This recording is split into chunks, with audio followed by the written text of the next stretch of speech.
Hello guys, അസ്സലാമലൈക്കും. സ്കൂൾക്ക് പോകുന്ന തിരക്കിലാണ് കേട്ടോ. ഒരുപാട് എഴുതാണ്ട് രാത്രിയൊക്കെ കണക്ക് എഴുതി വെച്ച് ബാക്കിയുള്ളപ്പോൾ മദ്രസ ഇട്ട് വന്നതിന് ശേഷം സ്കൂൾക്ക് പോകുന്ന ടൈമിലാണ് എഴുതുന്നത്. അമ്മൽ മാറ്റിയൊക്കെ നിന്ന് അവളെ കാത്തിക്കുകയാണ് കേട്ടോ. 10 മണിയാകുമ്പോൾ തന്നെ പോയാൽ മതി. 9:54 ആയിക്കണ്. 10 മണി 10:15 ഉള്ളിലൊക്കെ പോകാം. സ്കൂൾക്ക് പോകുന്ന രംഗങ്ങളാണ് ഇതാ. ഒക്കെ പരത്തിയിട്ട് ഇവർ പോയതിൻ്റെ ശേഷമേ ബാക്കി പണികളൊക്കെ നമുക്ക് ചെയ്യാൻ പറ്റുള്ളൂ. അമല് കൊണ്ട് നോക്കിക്കേ. ഇന്ന് യൂണിഫോം അല്ല, ഇന്ന് കളറാണ്. ഇന്ന് സ്കൂൾക്ക് കളറാണ്.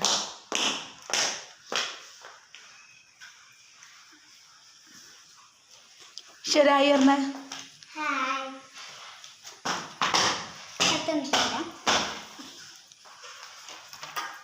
തുടക്കാനും അടിച്ചു തരാനും ഒക്കെ ഉണ്ട് ഗൈസ്. ഇനി ബാക്കി പണികളൊക്കെ അവർ പോയതിൻ്റെ ശേഷം അപ്പോൾ ഇവിടെ സ്കൂൾക്ക് പറഞ്ഞയക്കണം.